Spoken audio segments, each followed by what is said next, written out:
हाँ जी, सब ठीक।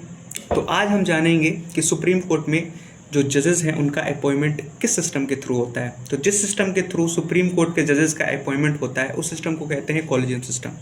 कॉलेजियम सिस्टम का पूरा जो इवोल्यूशन है वो सुप्रीम कोर्ट के जजमेंट से ही हुआ है। इसमें पार्लियामेंट का कोई रोल नहीं है, ना ही इसका कोई ऐसा प्रोविज़न है कॉन्स्टिट्यूशन में। मतलब ये सोलली डिपेंड करता है सुप्रीम कोर्ट के जजेस पे कि वो नेक्स्ट जजेस किसको नियुक्त करना चाहते हैं। इसका इवोल्यूशन 3 फेजेस में होता है।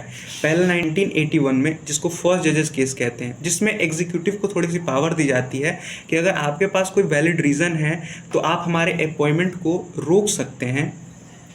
इसमें एग्जीक्यूटिव को थोड़ी सी प्रायोरिटी दी जाती है कि अगर कोई वैलिड रीज़न, कॉग्निटिव रीज़न है तो जो अपॉइंटमेंट जजेस के द्वारा किया जा रहा है उसको एग्जीक्यूटिव रोक सकता है। ये चलता है सिर्फ 12 साल तक। इसके ठीक 12 साल बाद 1933 में आता है सेकंड जजेस केस, जिसमें एग्जीक्यूटिव की सारी पावर छीन ली जाती है, वो सिर्फ एक फॉर्मेलिटी रह जाती है। इसमें सुप्रीम कोर्ट के जो नेक्स्ट जजेस हैं उनको अपॉइंट करते हैं चीफ जस्टिस ऑफ इंडिया और उसके साथ 2 सीनियर मोस्ट जजेस सुप्रीम कोर्ट के।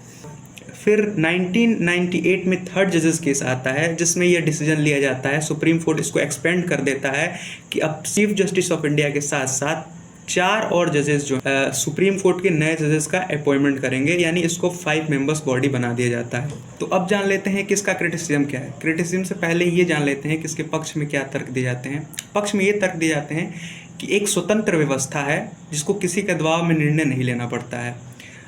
तो क्रिटिसिज्म पहला ये है कि एक्सक्लूजन ऑफ एग्जीक्यूटिव का पूरी तरह से इसमें उसका कोई रोल नहीं होता है, जिसकी वजह से होता ये है कि ये किसी भी एडमिनिस्ट्रेटिव बॉडी को अकाउंटेबल नहीं रहती है। जो जजेस का जो अपॉइंटमेंट है वो किसी को भी अब अपने आप को अकाउंटेबल नहीं ठहराना है कि हमने ये किस प्रोसेस के थ्रू किया, कैसे किया, ये किसी को भी कोई जवाबदेही नहीं होती है। फिर जो दूसरा है chances of favouritism and nepotism. अगर मान लीजिए कि सुप्रीम कोर्ट के चीफ जस्टिस ऑफ इंडिया और बाकी जजेस ही नियुक्त करेंगे तो बहुत ज़्यादा चांसेस हैं कि अपने फेवरेट, अपने पसंदीदा लोगों को ज़्यादा प्रेफरेंस देंगे। और फिर जो तीसरा क्रिटिसिज्म है वो है no criteria for testing the candidate.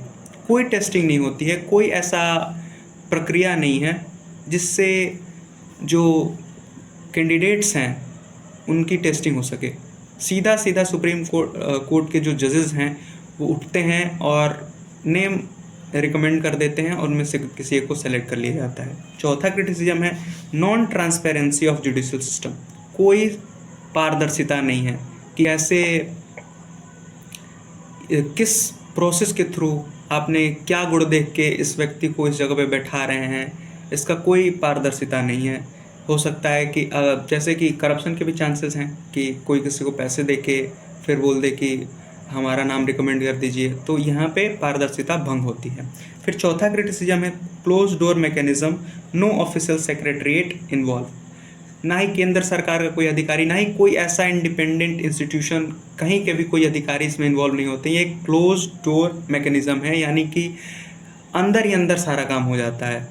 इसमें बाहर का कोई व्यक्ति इन्वॉल्व नहीं होता और वो व्यक्ति बन जाता है सुप्रीम कोर्ट का जज, जो हमारे। फिर अगला क्रिटिसिज्म है अनइक्वल रिप्रेजेंटेशन। जाहिर सी बात है कि अगर पुरुष समाज वहाँ पे पहले से जज है तो चांसेस रहते हैं कि जो औरतों का अंडर रिप्रेजेंटेशन है वो बढ़ जाता है, वो उनकी जो वहाँ पे रिप्रेजेंटेशन है उसकी संख्या कम हो जाती है। तो ये कुछ क्रिटिसिज्म है और ये रहा हमारा कॉलेजियम सिस्टम। यही चल रहा है भारत में। धन्यवाद।